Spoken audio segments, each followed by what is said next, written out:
Now that we've drawn cubes and cylinders, it's time to put them all together into a group in what is known as a still life. This is what's called a still life arrangement. They're just smaller objects that are obviously still, not moving, and they're used to study light and shadow and to practice drawing. So I'm going to show you an approach to drawing all of these. But first I need to talk a little bit more about some of our drawing prompts. So I need to go back to those. So initially I introduced you to drawing light, drawing loose, drawing large, drawing and redrawing. And we're going to be employing all of those techniques in drawing the still life. But I need to add two more before we get into this. And that's considering the whole before the parts, which I did a little bit. I don't know if I mentioned it, but we did that in drawing of some of the cylindrical objects like the teapot. And then also looking for alignments, and I'll explain that when I get into that, what that means. So the first thing in doing the whole before the parts is you want to consider the proportions first.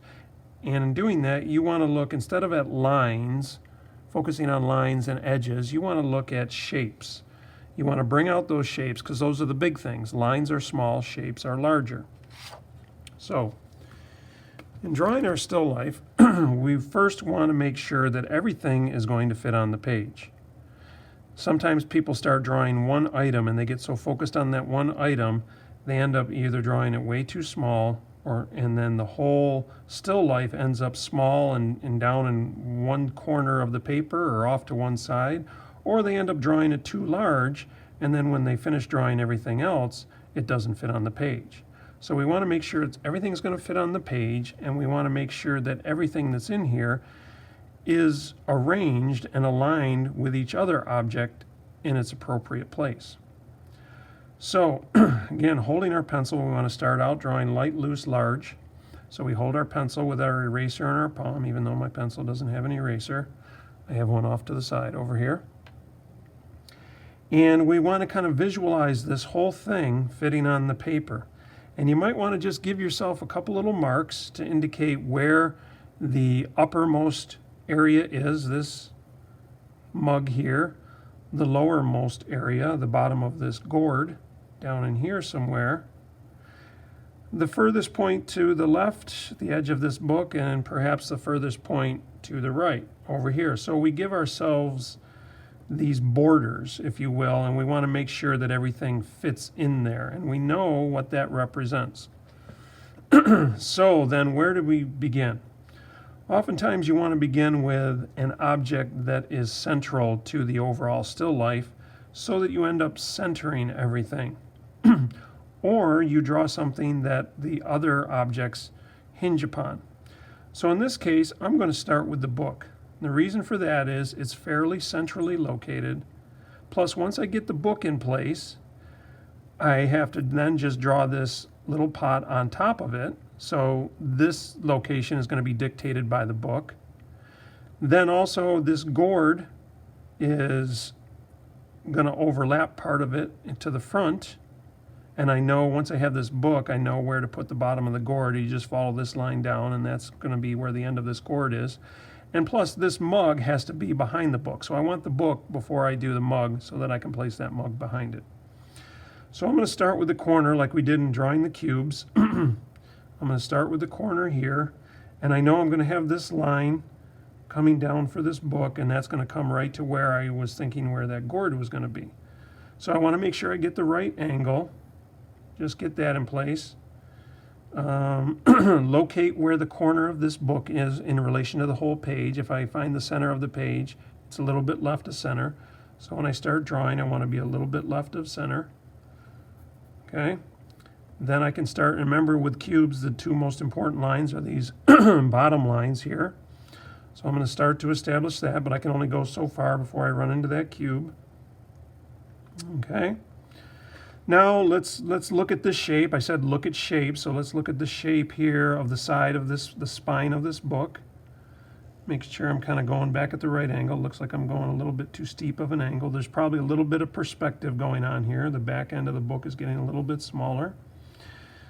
This angle here is coming this way. It's important to get the right angles because if you draw this too steep, it's going to look like you're looking down on the book too much, and it's going to create this overhead view. And then the back corner, well, you can't really see the back corner, but somewhere behind this pot, the back corner may end up in here somewhere, which is going to cause you to put that pot up too high, and everything's going to get pushed up and not fit on the page. So now I'll finish off this. Before I go too far with that, I might want to start thinking about laying out where this is here. And I'm not getting into all the detail about everything, making everything plumb and level. I just want to rough in some shapes and look at their proportions. And I'm just going to represent this mug with like a rectangle here, because I want to make sure that my book is coming and sort of hitting center on this mug. So I want to center my mug on the back corner of that book. So I look at this shape too, see if it corresponds with this proportion-wise. Okay, you got this angle of this book coming back here like this. Okay, the mug comes down, it's going to hit that book about right there. This mug comes down, and then also we have this gourd. If you follow the edge of this book, it just clips off the top part of that gourd. So this gourd has to overlap the book. The gourd goes a little bit above that. The gourd goes out here beyond the mug. Okay, and then again, we're right out here where we had our mark for the right and side of this composition. If we follow this book line down, it comes almost in line with the gourd here. So we know the tip of our gourd, and we can kind of look at the negative space right in here and make sure we're at adequate spacing there. So I just do the tip of my gourd.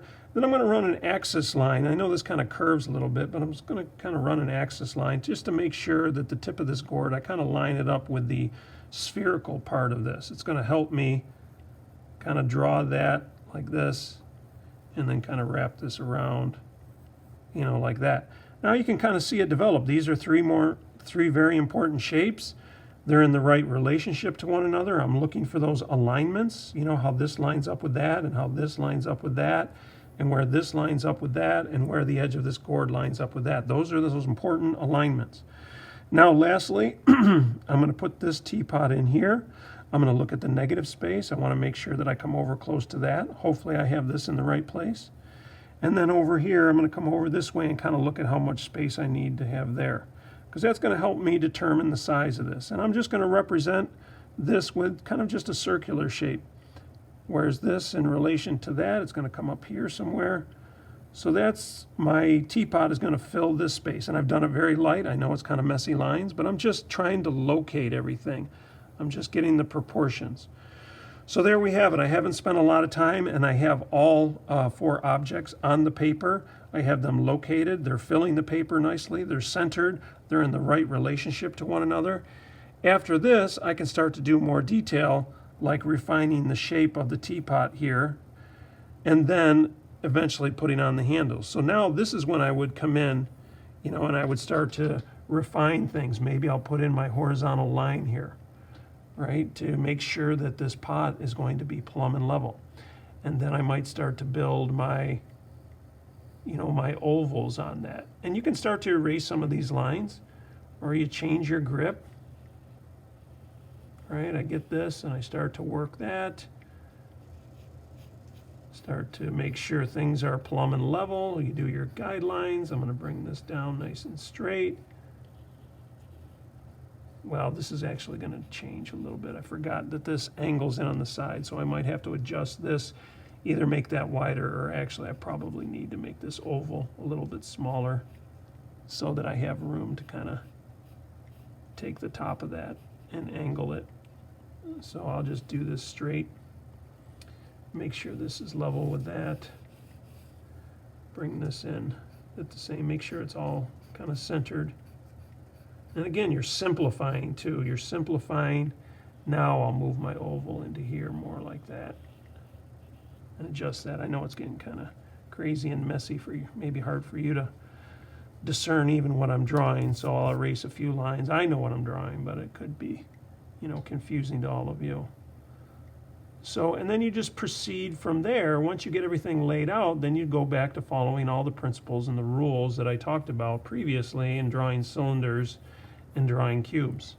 Okay, you do your, you line everything up, you do your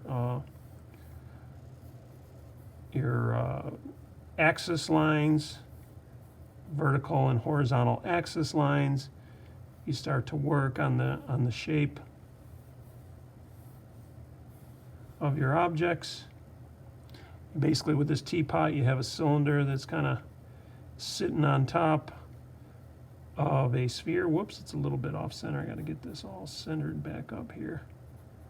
But I don't think I need to go into the detail from here. I just basically wanted to show you how to lay everything out, how to start out your drawing, light, loose, drawing and redrawing, thinking about the whole thing before you invest too much time in any one of these, and thinking through the process. Where should I start? Where would be a good place to start?